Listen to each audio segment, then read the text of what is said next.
My grandma and grandpa actually met through singing at camp. And so we did a lot of I remember finger painting being a very big thing with my grandma when we were little. And we live, in San Francisco on the West Coast, and all my family's from the East Coast, from Connecticut. So the few times we would get to see her every now and then throughout the years, finger painting and then singing later on were kind of, big parts of our relationship. So probably that.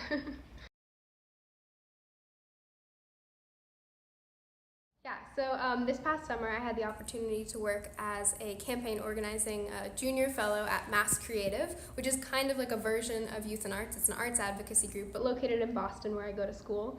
And so as parts of arts advocacy, I actually got to spend the summer really just talking to people and traveling around the state, getting ready for the election season, and asking people why arts matter to them. And what was really interesting about kind of engaging with people from all over the state and from many different backgrounds of life was that a lot of people didn't think of themselves as artists at first. They were immediately like, oh, I think art's, it's pretty, or it's something like that, but they didn't really engage or think of themselves as that identity as artists. But when we kind of got into conversations, we shared our stories as fellows of how arts interacted with our life, they'd open up pretty quickly and talk about how their daughter was an amazing dancer or how they loved to watercolor in their free time. And slowly people were starting to realize how big it had an impact on their life and why it also then matters at a bigger policy level. And so it matters for the work we were doing in elections and understanding that when you go vote, the people you vote for have an impact on policies, and that includes arts policy, that includes education policy, and includes arts education policy. And so I think it would be great to be able to take something like what we did in Massachusetts, where we were out in the community and we were really engaging people of many different backgrounds and reminding people of why arts matter to them, and do that here in California.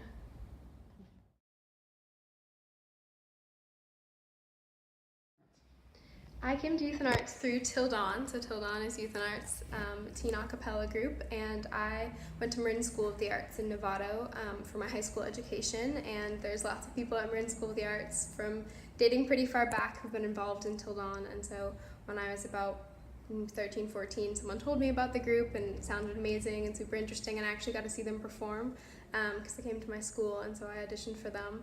And got in, and it's pretty hard to not see Youth and Arts when you're in Til Dawn. We rehearse in this beautiful space and you're surrounded by the art, and so thanks to Miko and people in Austin within Til Dawn, I was able to become a part of Youth and Arts and ended up serving as a student representative on the board.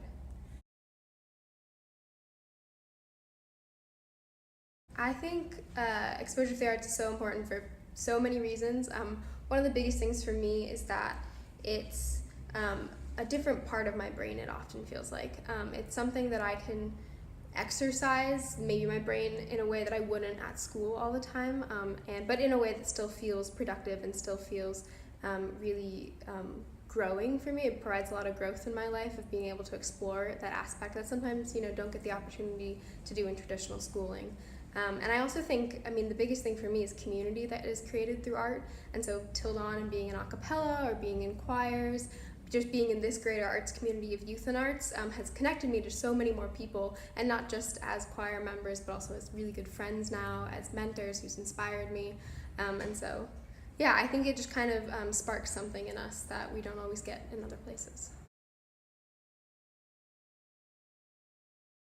The easy answer out is, it made me more musically talented, but I really think the biggest thing is that it gave me a lot of confidence, and in a way that I think myself and other members of the group didn't really realize until we left or until later on, where, in Til Dawn, we gig a lot. We're traveling all the time, performing for people, and a lot of people are pretty young when they get into the group, and so the idea of getting in front of a crowd and sharing something might be foreign. But if you're kind of introduced to it through singing, you don't really realize that you actually have that skill of being able to talk and share your story with other people. You've just done it in song, and so I kind of realized that public speaking was something I really cared about, and that in my head I wasn't prepared for it at all, but in reality I had been performing in front of crowds through groups like Til Dawn for a while, and so I think that's changed me a lot and really just given me a lot of confidence. I don't always know what I'm going to say when I'm about to go up and give a speech or something, but I have confidence because of groups like Til Dawn that have allowed me to share my story with a lot of people and have kind of the support of the group around me.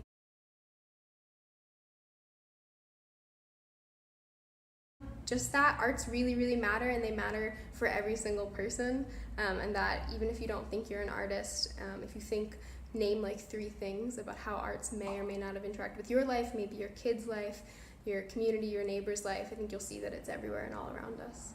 Thank you.